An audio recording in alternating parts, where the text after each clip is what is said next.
বলে নবীর মহাব্বত নিয়ে যদি কোনো বান্দা একদিন টুপি মাথায় দেয়, দাড়ি যদি রাখে কোনো বান্দা, নবীকে মহাব্বত কইরা কোন সুন্নত যদি আদায় করে, হাসরের ময়দানে এই সমস্ত উম্মতদেরকে আল্লাহর রাসূল খুঁজে খুঁজে খুঁজে খুঁজে বের করবে।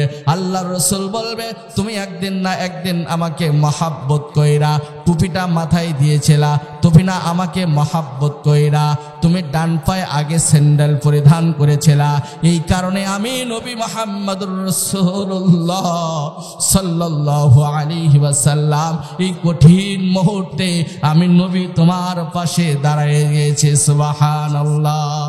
ওই যে মহিলা মনে বড় আশা, বরঞ্চ উনি ভিক করিয়ে খায়, মানুষের দাঁড়ে দাঁড়ে দাঁড়ে দাঁড়ে চায়ে চায়ে চায়ে চায়ে 1 কেজি 1.5 কেজি চাল পায়, এইটা রান্না করে আবার পরের দিনে যায় আবার চাল উঠায়, এই করিয়ে রান্না করিয়েছিল।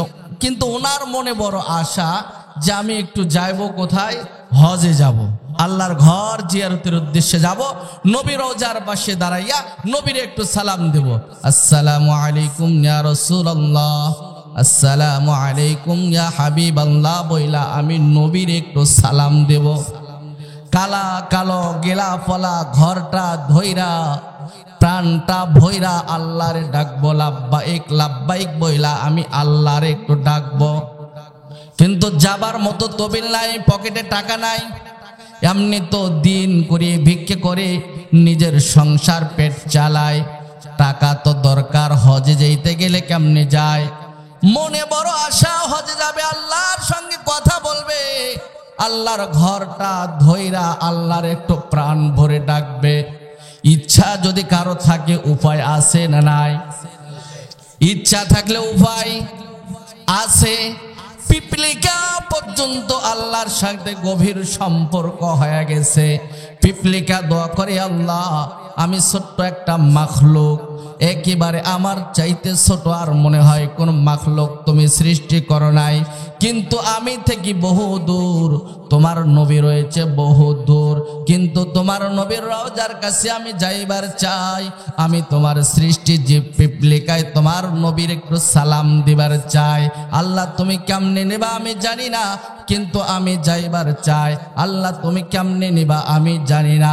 বারবার বারবার পিপলিকা দোয়া করেছে, আল্লাহ তাআলা পিপলিকার নিকটে একটা পাখি পাঠিয়ে দিয়েছেন, পাখি যা যা, আমার ওই যে ছোট্ট একটা পিপলিকা আমার মাখলুক যাইবার চাই নবীর রওজার কাছে, যা তার কাছে বসবি, তোর গায়ে উঠে যাবে, তুই একটা উড়াল দিয়ে সোনার মদিনায় আমার ছোট্ট ওই মাখলুককে নবীর রওজার পাশে নিয়ে যাবি। সুবহানাল্লাহ।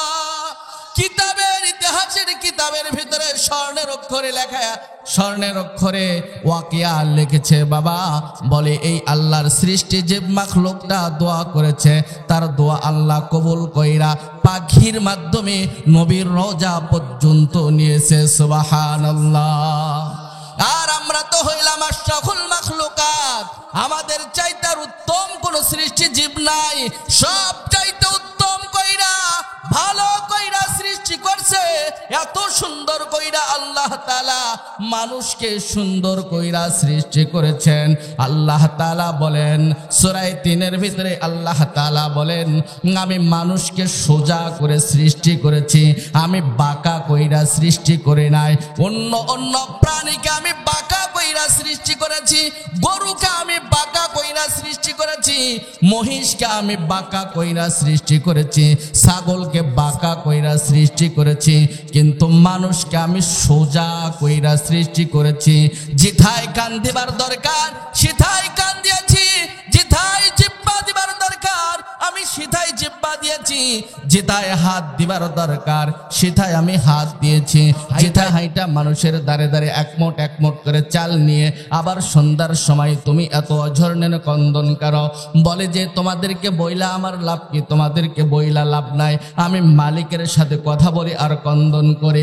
বলে মা কেন কাঁদো, একটু জানবার চাই, জানবার চাই মা, একটু জানবার চাই, জানাও বৃদ্ধ মহিলা চোখের পানি ছেড়ে দিয়ে বলে, বাবারা, আমার তোমাদের মতন আমার একটা যুবক সন্তান নাই, আমার একটা ভাই নাই, আমার একটা মা নাই, বোন নাই, আমার কেউ নাই, আমি বড় এতিম, আমি বড় অসহায়, আমার কেউ নাই, কিন্তু আমার মনে বড় আশা, আমি নবীর রওজায় যাইবার চাই। সুবহানাল্লাহ। বলে, আমি নবীর রওজায় যাইবার চাই, আমি আল্লাহর ঘর, কালো গিলাপালা ঘরটা ধইরা লাব্বাইক বইলা আল্লাহরে ডাক দিবার চাই, আমি একটু হজে যাইবার চাই। হজে যাবার জন্য আমি প্রতিদিন সন্ধ্যার সময় আল্লাহর কাছে আমি কন্দন করি। কন্দন করতে করতে চোখের পানি শেষ করে ফেলেছে। এক পর্যায়ে তার চোখ দিয়ে রক্ত বের হওয়া শুরু হয়েছে। যুবকরা সবাই মিলে একটা সিদ্ধান্ত নিল, এই মহিলা এতদিন ধরে কন্দন করছে, ঠিক বড় মনে আশা তার হজে যাইবে, আমরা যাইতে পারি আর না পারি, সবাই মিলে চাঁদা দিয়ে এই মহিলারে হজের জন্য আমরা লঞ্চে করে হজে পাঠাই। হ্যাঁ, সব কিছু প্রস্তুত করা হইল, টাকা পয়সা জমা দিয়ে দিল, লঞ্চের টিকিট কাটা হয়ে গেল। বৃদ্ধ মহিলা এখন লঞ্চে উইটা হজের উদ্দেশ্যে রওনা দিবে। বলে, বাবা, আমি একটা খাতা, আমার একটা খেতা ছেড়েছি, আমি বাসায় যাব, এইটা নিব, আসবো। এর ভিতরে বাসায় রওনা করেছে, লঞ্চের সময় হয়েছে, বৃদ্ধ মহিলাকে রাইখা আবার লঞ্চ রওনা করেছে। বৃদ্ধ মহিলা ঘর থেকে আইসা দেখে লঞ্চ নাই, আরো জোরে হাউমাউ করে কান্না শুরু করেছে। যুবকরা বৃদ্ধা মহিলার উপর রাগান্বিত হয়েছে, তোমার জন্য টাকা পয়সাগুলো উঠাইয়া আমরা সবগুলো জমা দিয়ে দিলাম, কিন্তু তুমি একটা ছোট্ট একটা জিনিস নেবার জন্য ঘরে যাবার কারণে লঞ্চ চলে গেল, আমাদের টাকাগুলো মাটি হয়ে গেল। তুমি এতদিন ধরে কন্দন করলা, হজে যাইবা, নবীর রওজার পাশে যাইবা, আল্লাহর ঘরে যাইবা, আবে জমজমের নিকটে দাঁড়াইবা, মাকাম ইব্রাহিমের পাশে দাঁড়াইবা, ইন্নাস সাফা ওয়াল মারওয়াতা মিন শাআইরিল্লাহ, সাফা মারওয়ায় দৌড় দিবা বললা, কিন্তু ছোট্ট একটা জিনিসের জন্য তো তুমি ফেল করে ফেললা, তুমি এখন কেমনে যাবা, তুমি এখন কেমনে যাবা? বলে, তুমি এখন কেমনে যাবা? বৃদ্ধ মহিলা এই কথা শুনিয়া আরো বেশি বেশি করে কান্দন করছে। এই কান্দন দেখেন কে? আর জোরে বলেন কে? আল্লাহ দ্বারাই কান্দন দেখা বৃদ্ধ মহিলার চোখের পানি আর সহ্য করতে পারে নাই। আল্লাহ তাআলা প্রত্যেকটা চোখের ফোঁটার পানি পানি একটা একটা কবুল হজের সব আল্লাহ তাআলা লেখা শুরু করে দিয়েছেন। আর জোরে বলেন আল্লাহু আকবার। বলে, একটা একটা চোখের পানির ফোঁটায় আল্লাহ কবুল হজের সব লেখা শুরু করেছে। এদিকে শয়তান দেখছে, হায় হায়, এই কান্না যদি বৃদ্ধ মহিলা আরো কাঁদে তাহলে হজে যে যাইতে পারলো না, না যাবার কারণে আল্লাহর নৈকট্যতা আরো বেশি বেশি লাভ করে ফেলবে বৃদ্ধ মহিলা। শয়তানের আর সহ্য হয় নাই। শয়তান সুন্দর করিয়া নিজে নেক সুরত লইয়া, মাথায় টুপি পাগড়ি পইরা, জুব্বা পইরা, হাতে তসবিহ লইয়া বৃদ্ধ মহিলার কাছে আইসা বলে, মা কাঁদো কেন? বলে, হজে যাইবার চাই, লঞ্চ আমাকে রাইখা চলে গেছে, আমি লঞ্চে উঠতে পারি নাই, তাই কন্দন করছি। সুন্দর শয়তান সুন্নতি লিবাস পইরা নেক সুরতে আইসা বলে, মা, আমি মানুষের উপকার করি, অপকার করি না, আমি উপকার করি, অপকার করি না। মা, তোমার কন্দন থামানোর জন্য আমি এসেছি। মা, তুমি আমার কাঁধে ওঠো, আমি তোমার নিয়ে যাব, কিন্তু শর্ত একটা, আমার পরিচয় তুমি শুনবার চাইবা না, আমি কে, কোথা থেকে এসেছি, কেমনে এসেছি, এইটা জিজ্ঞাসা করা যাবে না। বৃদ্ধ মহিলা বলে, বাবা, আমি জিজ্ঞাসা করব না, আমার মনে বড় আশা, আমি যাইবার চাই আল্লাহর ঘরে, নবীর রওজায়, তুমি নিয়ে যাবা কিনা সেইটা বলো। বলে, হ্যাঁ মা, তুমি আমার কাঁধে ওঠো, চক্ষু দুটা বন্ধ করবা, আমি যতক্ষণ পর্যন্ত না বলবা চক্ষু খোলো, এতক্ষণ পর্যন্ত চোখ খুলবা না। বৃদ্ধ মহিলা তার গলার ভিতরে হাত দিয়া ধরছে। এইবার শয়তান একটা উড়াল দিয়া একেবারে মদিনা পর্যন্ত চলে গেছে। যাবার পর বৃদ্ধ মহিলাকে বলে, চোখ এবার খোলো। চোখ খুলে ফেলছে। বৃদ্ধ মহিলা তার পাঞ্জাবি টাইনা ধরে বলে, বাবা, কোন মার সন্তান, যেই মার সন্তানটা তুমি। আমার এই দুঃখের সময়, কষ্টের সময় আমার বড় মনে আশা ছিল, আশা, কিন্তু তুমি এই সময়, তুমি মুসিবতের সময় তুমি আমার পাশে আসলা, আমাকে এই জায়গা থেকে আমাকে এথায় নিয়ে আসলা, নবীর রওজা পর্যন্ত নিয়ে আসলা, আল্লাহর ঘর পর্যন্ত নিয়ে আসলা, কিন্তু তোমার পরিচয় না দিবার পর্যন্ত আমি তোমাকে ছাড়বো না। তুমি কে বলো? শয়তান বলে, মা আগে না আমি ওয়াদা দিয়েছিলাম, তোমাকে শর্ত দিয়েছিলাম যে আমার পরিচয় জানলা আমি কিন্তু নেব না, আমার পরিচয় তোমারে আমি দেব না।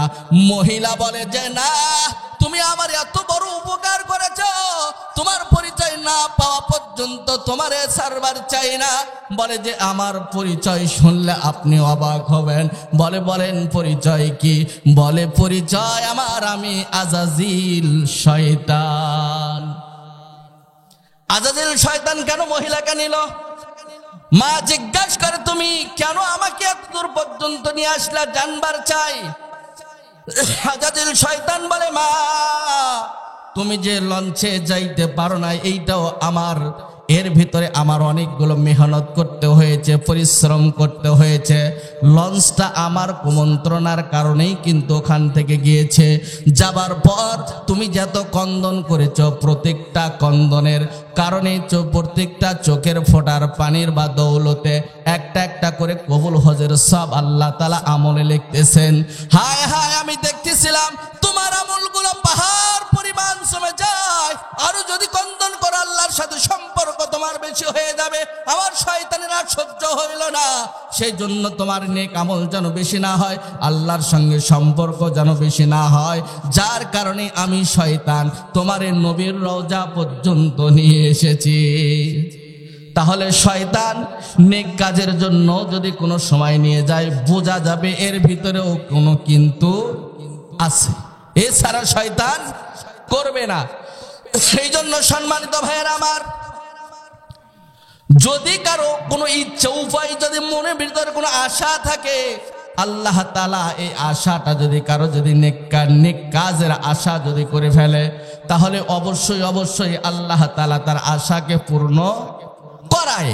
আপনি আমিও যদি মনে মনে করি, অনেক চিন্তা করে ফেলি যে এইবার আমি 1 একর মাটিতে আলু লাগাবো, কিন্তু আমার কাছে 1 টাকাও নাই, কিন্তু এই সময় নিয়ত করে ফেলছেন যেভাবেই হোক আল্লাহ তাআলা আপনাকে কিন্তু 1 একর আলু লাগানোর মতন ব্যবস্থা হয় কিনা। তার মানে নিয়াত করে ফেলছে, পাক্কা নিয়াত, যা হয় হবে, আমি করবই।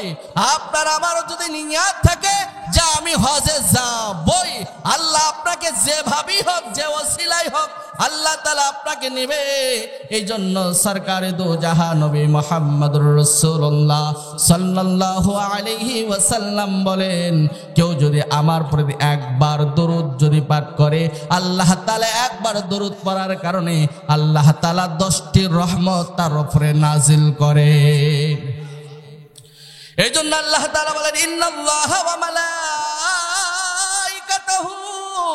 ইউসাল্লুনা আলান নবী ইয়া আইয়ুহাল্লাযীনা আমানু সাল্লু আলাইহি ওয়া সাল্লিমু তাসলিমা। এটা শুধু মিলাদ পড়ানোর জন্য তো এইটা কোরআনের আয়াত নাজিল হয় নাই। আমরা অনেকে মনে করি আয়াতটা মনে হয় শুধু মিলাদের জন্যই আল্লাহ নাজিল করেছেন। না না, আল্লাহ তাআলা এখান থেকে অনেকগুলো শিক্ষা দেওয়ার জন্য আল্লাহ তাআলা এই আয়াত নাজিল করেছেন। আল্লাহ তাআলা ডাক দিয়ে বলেন, বান্দারে আমি কিছু ইবাদত করি, যেই ইবাদতের সাথে তোমাদের মিল আছে। তোমরা যে ইবাদতগুলো করো, এই ইবাদতের সঙ্গে আমি রবের কোনো ইবাদতের মিল নাই। আমরা যেমন 5 ওয়াক্ত নামাজ আদায় করি, আল্লাহ 5 ওয়াক্ত নামাজ আদায় করেন। জোরে বলেন, আল্লাহ 5 ওয়াক্ত নামাজ পড়েন। আল্লাহ 5 ওয়াক্তের 1 ওয়াক্ত নামাজ আদায় করেন না। আমরা রমজানুল মুবারকের সিয়াম সাধনা করি, রোজা রাখি, আল্লাহকে রোজা রাখেন। আমরা যাকাত প্রদান করি, টাকা হয়ে গেলে আল্লাহকে যাকাত প্রদান করে। আমাদের টাকা হয়ে গেলে আমরা হজ করি, আল্লাহকে হজ করে। আমরা নফল ইবাদত করি, নওয়াফিল ইবাদত করি, কোরআন মাজিদ তেলাওয়াত করি, আল্লাহ কিন্তু করে না। আল্লাহ তাআলা বলে একটি জায়গায় তোমাদের সঙ্গে আমার মিল আছে, ইন্নাল্লাহা ওয়া মালাইকাতাহু ইউসাল্লুনা আলান নবী। আমি নিজে আমার হাবিবের প্রতি দরুদ পাঠ করি এবং ফেরেশতাদেরকে আমার হাবিবের প্রতি দরুদ পাঠ করার জন্য আদেশ করি। সুবহানাল্লাহ। বলে যে আমি নিজে দরুদ পাঠ করি আমার হাবিবের প্রতি, আবার আমার ফেরেশতাদেরকে আমার হাবিবের প্রতি দরুদ পাঠ করার জন্য আহ্বান করি। এই জন্য আল্লাহর রাসূলের প্রতি বেশি বেশি দরুদ পাঠ করা, নিজে নিজে ইনফরাদি কিছু ইবাদত আপনাকে আমাকে বেছে নেওয়া, যে 5 ওয়াক্ত নামাজ পড়ি, ফজরের নামাজের পর আমি রাসূলের প্রতি 100 বার দরুদ পাঠ করব।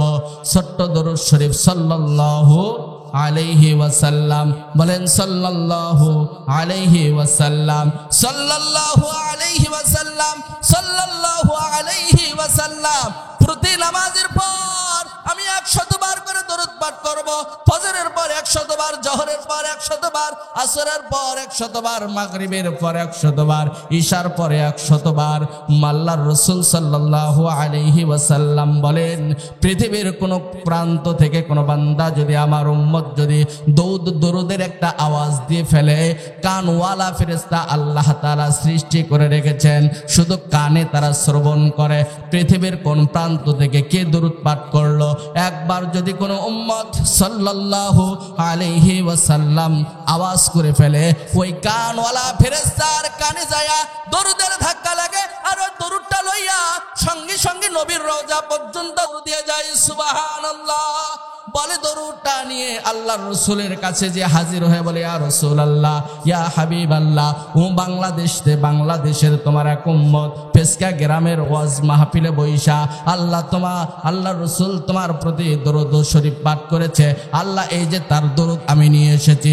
আল্লাহর রাসূল সাল্লাল্লাহু আলাইহি ওয়াসাল্লাম ওই উম্মতের দরুদটা আল্লাহর রাসূল গ্রহণ করে। সুবহানাল্লাহ। এই জন্য যার সঙ্গে যার সম্পর্ক মহাব্বত করে, তার সঙ্গে তার সুখে দুঃখে কিন্তু অনেক কথা হয়ে যায়। সরকারে দো জাহান নবী মুহাম্মদুর রাসূলুল্লাহ সাল্লাল্লাহু আলাইহি ওয়াসাল্লাম বলেন, সুন্দর করিয়া স্বর্ণের অক্ষরে মুফাসসিরিন হযরতরা ওয়াকিয়া লিখেছেন।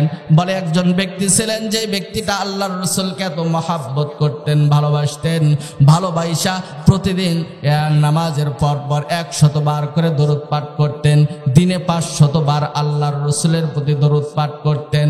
বলে যে ব্যক্তিটা রওনা করেছেন সফরের জন্য, সফরে নিজের সন্তান ছোট্ট 6 বছরের বালককে নিয়ে আল্লাহর রাসূল রওনা করেছেন। হঠাৎ কইরা এই বৃদ্ধ বাবা মাঝে রাস্তার মাঝখানে গিয়ে ইন্তেকাল করেছেন। শিশু বাচ্চা বাবার চেহারার দিকে তাকিয়ে দেখে তার চেহারাটা শুকুরের চেহারায় পরিণত হয়েছে। শিশু সন্তান চিন্তা করে, হায় হায়, আমার বাবা তো রাস্তার মাঝে ইন্তেকাল করলো, এমন একটা জায়গা যেই জায়গায় কোনো মানুষ খুঁজে পাওয়া যাবে না। আবার আমার বাবার চেহারাটা বিকৃতি হয়ে গেল, শুকুরের চেহারায় পরিণত হয়ে গেল। আমি এখন কারে পাবো, কারে ডাকবো, কবর কেমনে খনন করব, আমার বাবারে কেমনে আমি দাফন করব। বহু টেনশনে সন্তান পড়েছেন, বারবার চিন্তা করছেন, আল্লাহর কাছে দোয়া করছেন। এরপর নিজের রুমাল দিয়া নিজের বাবার চেহারাটা ঢাইকা রাখছে। নিজে ঢাইকা রাইখা 2 হাঁটুটা উপর দিক উঠাইয়া নিজের মাথাটা হাঁটুর সঙ্গে লাগাইয়া দিয়া একটু ঝিমানি ভাব এসেছে। চিন্তা করছে আর ঝিমানি ভাব আসছে। ঝিমানির ভিতরে দেখে সুন্দর সুন্দর একজন লোক, সুন্দর পূর্ণিমার মতন চেহারা যার, এমন একটা লোক তার বাবার সামনে আইসা মুখের কাপড়টা খইলা তার পবিত্র হাত দিয়ে তার বাবার চেহারাটা মুছিয়ে দিলেন। দেবার সঙ্গে সঙ্গে তার চেহারাটা নূরানির চেহারায় পরিণত হলেন। সুবহানাল্লাহ। বলে আমি দেখছিলাম ঘুমের ভিতরে হঠাৎ কইরা জায়গা পাইলাম, জায়গা পাইয়া দেখি যা এতক্ষণ দেখছিলাম বাস্তবতা হঠাৎ হঠাৎ করে জামা টেনে ধরছে, ধইরা বলে যে আমার এই বিপদের সময় আপনি কোথা থেকে আসলেন, আপনার পরিচয় কি, হঠাৎ করে আপনি আমার বাবার কঠিন মুহূর্তে আপনি কেমনে আসলেন, আপনার পরিচয় কি? বলে আমার পরিচয় জানার দরকার নাই, বলে পরিচয় না দেওয়া পর্যন্ত আমি আপনার জামার কোনা ছাড়ব না।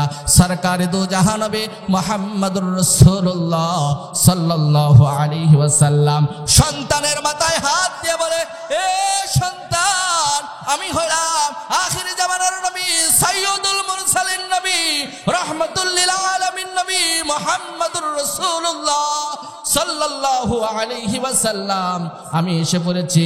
বলে রাসূল আপনি কেমনে আসলেন? এই খবর তো পৃথিবীর কেউ দেয় নাই।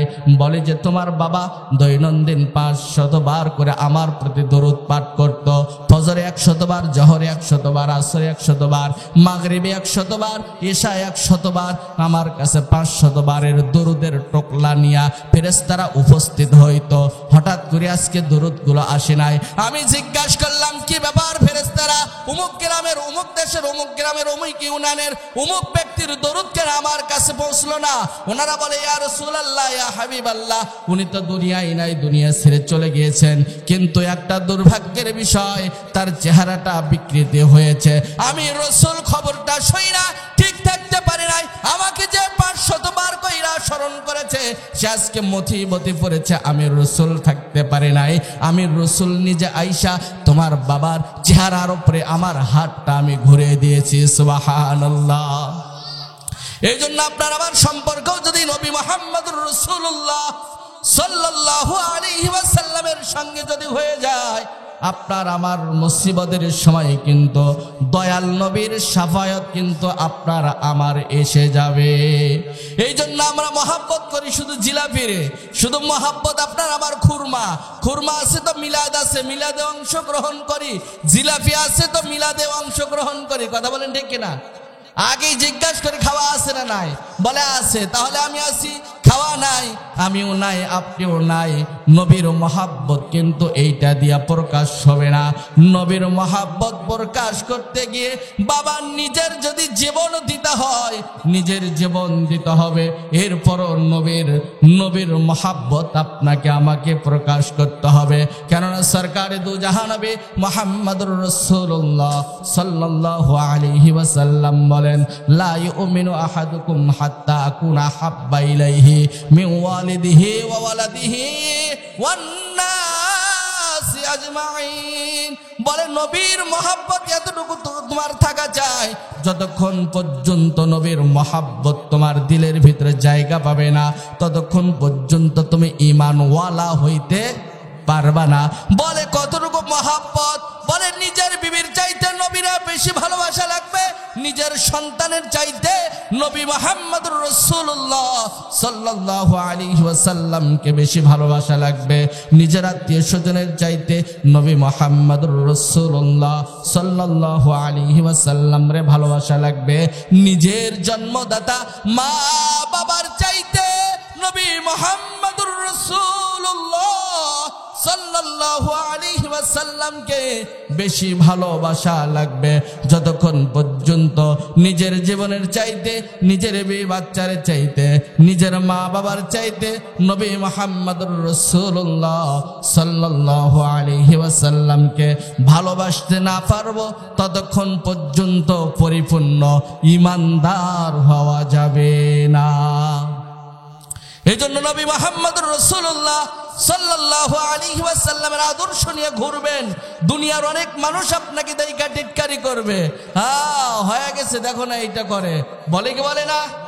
নামাজ শুরু করবেন, ফজরের নামাজ পড়বেন, নামাজ পড়া মসজিদ থেকে বের হবেন, গ্রাম থেকে বেনামাজি একজন বিরাস নিয়ে বের হয়ে বলবো কি নামাজি দেখি কয়দিন চলে, বরঞ্চ উনি এক ওয়াক্ত নামাজ এখনো পড়ে না, ওনার থেকে ব্যক্তিটা ভালো। এরপর উনি নামাজ না পড়াও নামাজিকে গালি দেয়, উনি জীবনে কোনোদিন টুপি পরে না, ইনি একটু টুপি পইরা ঘরে, এনাকে টুটকে হুজুর হয়ে গেছিস, টিটকারি মারে। নবীর সুন্নতকে মহাব্বত কইরা সুন্নত পড়েছে। বলে নবীর মহাব্বত নিয়ে যদি কোনো বান্দা একদিন টুপি মাথায় দেয়, দাড়ি যদি রাখে কোনো বান্দা নবীকে মহাব্বত কইরা কোন সুন্নত যদি আদায় করে, হাসরের ময়দানে এই সমস্ত উম্মতদেরকে আল্লাহর রাসূল খুঁজে খুঁজে খুঁজে খুঁজে বের করবে। আল্লাহর রাসূল বলবে, তুমি একদিন না একদিন আমাকে মহাব্বত কইরা টুপিটা মাথায় দিয়েছিলা, তুমি না আমাকে মহাব্বত কইরা তুমি ডান পায়ে আগে স্যান্ডেল পরিধান করেছিলা, এই কারণে আমি নবী মুহাম্মদুর রাসূলুল্লাহ সাল্লাল্লাহু আলাইহি ওয়াসাল্লাম এই কঠিন মুহূর্তে আমি নবী তোমার পাশে দাঁড়িয়ে গেছি। সুবহানাল্লাহ। এই জন্য নবীর মহাব্বত দিলের ভিতরে নেওয়া চাই, নবীর ঘরের মহাব্বত আপনার আমার দিলের ভিতরে ঢুকানো চাই। অনেকে নবীর ঘর মাদ্রাসা দেখা অনেকের গা জ্বলে, বরঞ্চ কেজি দেখা তার গা জ্বলে না। কথা বলেন ঠিক কিনা? নবীর ঘর মাদ্রাসায় আপনার বাচ্চা আসে, এই বাচ্চাগুলো কিন্তু 5 কালেমার তালিম পায়, 5 কালেমার শিক্ষা পায়, নবীর নাম সহি শুদ্ধভাবে বলতে জানে। কোন কেজিতে প্রাইমারিতে আপনার সন্তান যদি 5 বছর লেখাপড়া করে, আমি এখান থেকে আপনার কাছে আমি চ্যালেঞ্জ করে বলতে পারি, কোন প্রাইমারিতে 5 বছর আপনার সন্তান পড়ার পরও 5 কালিমা তো বলা দূরের কথা, কালিমা তৈয়বা বলতে জানবে না। কথা বলেন ঠিক কিনা? ঠিক জানবে না। ওযুর ফরজ বলতে জানবে না, গোসলের ফরজ বলতে জানবে না, তায়াম্মুমের ফরজ বলতে জানবে না, ওযু ভঙ্গের কারণ বলতে যাবে না, নামাজের বাহিরে এবং ভিতরে 13 ফরজ বলতে জানবে না, নামাজ ভঙ্গের কারণ 19টি বলতে জানবে না। কিন্তু এই মাদ্রাসায় আপনার বাচ্চাকে দিবেন, 1 বছরের বাচ্চা কালিমা তৈয়বা বলতে জানবে, কালিমায়ে শাহাদাত বলতে জানবে, ইমানে মুজমাল মুফাসসাল বলতে জানবে, কালিমায়ে তামজিদ তাওহীদ বলতে জানবে। আপনার সন্তান ওযুর ফরজ জানবে, গোসলের ফরজ জানবে, আপনার সন্তান তায়াম্মুমের ফরজ জানবে, ওযু ভঙ্গের কারণ আপনার আমার সন্তান জানবে। এই মাদ্রাসাগুলোর ভিতরে দিলে আপনার সন্তান দ্বীনি ইলম শিক্ষা, যেটা ফরজ আল্লাহ তাআলা করে দিয়েছেন, এই ফরজিয়ত আপনার আমার সন্তান জানতে পারবে। এই জন্য সম্মানিত ভাইয়েরা আমার, এই সমস্ত মাদ্রাসা নবীর ঘর মাদ্রাসার সঙ্গে দুশমনি রাখবো না, সম্পর্ক সুসম্পর্ক রাখবো। বলেন, সুসম্পর্ক থাকবে না, আপনার আমার দুশমনি থাকবে। এই ঘরের সঙ্গে দুশমনি মানে আল্লাহ রাসূল সাল্লাল্লাহু আলাইহি ওয়াসাল্লামের সঙ্গে দুশমনি। কথা বলেন ঠিক কিনা? আল্লাহ রাসূল সাল্লাল্লাহু আলাইহি ওয়াসাল্লাম সর্বপ্রথম মাদ্রাসা নির্মাণ করেছেন আসহাফে সুফা। এই মাদ্রাসা আল্লাহর রাসূল নির্মাণ করেছেন, যেখানে ছাত্র ছিলেন সাহাবায়ে কেরামরা। আল্লাহর রাসূল সাল্লাল্লাহু আলাইহি ওয়াসাল্লাম নিজে উস্তাদ হইয়া সাহাবায়ে কেরামদেরকে শিক্ষা দিয়েছেন।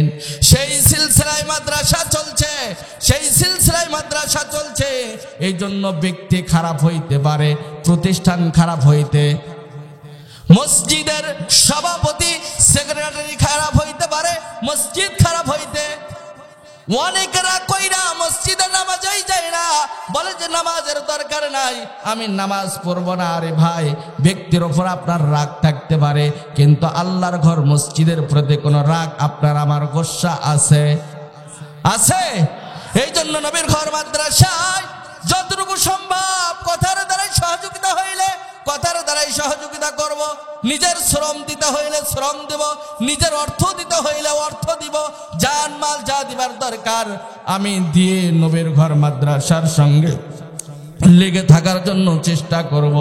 সম্মানিত ভাইয়েরা আমার, ছোট্ট একটা ওয়াকিয়া বলে, একজন যুবক ভাই ছিলেন, যেই বৃদ্ধ বাবাটা মাদ্রাসার সঙ্গে এমন ভাবে লেগে রয়েছেন, যেমন চুম্বক আর লোহা যেমন ছুটাতেই কষ্ট হয়ে যায়। বলে এই লোকটা মাদ্রাসার সঙ্গে এমন ভাবে লেগে পড়েছেন, এই লোককে মাদ্রাসা থেকে সরানো যায় না। বিভিন্ন জন বিভিন্ন কটু কথা বলে, বিভিন্ন জন বিভিন্ন খারাপ কথা বলে, খারাপ মন্তব্য করে, মাইরা খাই ধইরা খায়, বিভিন্ন কথা। এরপরও মাদ্রাসা থেকে তাকে লড়ানো যায় না, মাদ্রাসায় সব সময় থাকে, বাচ্চারাও তাকে নিয়ে অনেক হাসি মস্কারি করে। এক পর্যায়ে তাকে উঠ হুজুর বইলা বইলা সবাই মিলিয়ে ডাকে। মানে কেন ডাকে? বলে বাসা থেকে ভাত রান্না কইরা ছাত্রদের জন্য মাথায় কইরা মাদ্রাসায় আনে। যেমন মাওলানা মুসা, উনি নিজেও এই কাজগুলো করে, আমি অনেকবার দেখেছি। বলে এই লোকটাও নিজের ঘর থেকে রান্না কইরা মাথায় কইরা কইরা 3 বেলা খানা মাদ্রাসার ছাত্রদের জন্য মাথায় কইরা আনে। যখন রান্না কইরা ভাতগুলো আনে, সব বাচ্চাগুলো আওয়াজ দিয়ে ওঠে যে উঠ হুজুর এসেছে, খানা নিয়ে সবাই প্লেট নিয়ে বের হয়ে যাও। কে হুজুর? উঠ হুজুর। কি হুজুর নাম রাখছেন? বলে উঠ হুজুর খাবার নিয়ে আসছে। সবগুলো প্লেট নিয়ে দৌড় দিয়ে বের হয়ে যায়। একদিন, 2 দিন, 1 বছর, 2 বছর, 3 বছর চলে যায়। হঠাৎ করে লোকটার মনে বড় আঘাত। আর এই ছাত্রদের জন্য এত কষ্ট করে রান্না কইরা, শীতের ভিতরে কনকনে শীতের ভিতরে রান্না কইরা, বৃষ্টির ভিতরে রান্না কইরা, গরমের ভিতরে রান্না কইরা বাচ্চাদের জন্য আনে। যাদের জন্য আনে তারাই আবার উঠ হুজুর বইলা বইলা ডাকে। মনে বড় কষ্ট, কষ্ট নিয়ে খাবার আর রান্না সারাদিন করে নাই। সকালেও রান্না করে নাই, দুপুরেও রান্না করে নাই। তোরা আমারে গালাবি, তোরাদেরকে আমি আবার খাওয়াবো, হইতে পারে না। রান্না করে নাই, রাগ কইরা বইসা আছে। হ্যাঁ, রাতের বেলায় রাতেও রান্না করে নাই। বাচ্চারা সবাই অনাহারে ঘুমিয়ে পড়েছেন, ইনু ঘুমিয়ে পড়েছেন। ঘুমের ভিতরে স্বপ্নে যুগে দেখে কিয়ামত কায়েম হয়ে যাইতেছে, কিয়ামত কায়েম হয়ে যাইতেছে। কিয়ামতের ময়দানে সবাই পেরেশানি অবস্থায় রয়েছেন, পেরেশানি অবস্থায় রয়েছেন। আওয়াজ চতুর্দিক থেকে আওয়াজ হচ্ছে, উঠ হুজুরকে খুঁজা বের করিয়া তার জামাটাই না ধরতে যে পারবে সে ফুলসিরাত পার হয়ে আল্লাহর জান্নাতে যাবে। আর জোরে বলা যাবে না সুবহানাল্লাহ? বলে যে যেভাবে উঠ হুজুরের সঙ্গে সম্পর্ক রাখতে পারবে সে আল্লাহর জান্নাতে চলে যাইবে, ফুলসিরাত পার হয়ে আল্লাহর জান্নাতে যাইবে।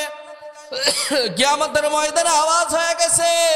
ঘুমে স্বপ্নে যুগে দেখছে সবাই শুধু উঠ হুজুর বইলা চিৎকার করতেছে, কোথায় কোথায়। সবাই উঠ হুজুরকে তালাশ করে।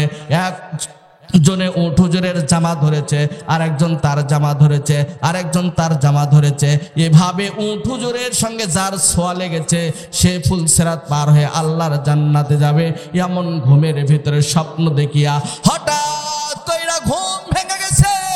ঘুম থেকে উঠা চিন্তা করে, হায় হায় হায়, যেই উঠ হুজুর বলার কারণে আমি রাগ হয়ে সকালে খাবার দেই নাই, দুপুরে খাবার দেই নাই, রাত্রে খাবার দেই নাই, সেই উঠ হুজুরের নাম কিয়ামতের ময়দানে আমার নাম এলান হইতেছে।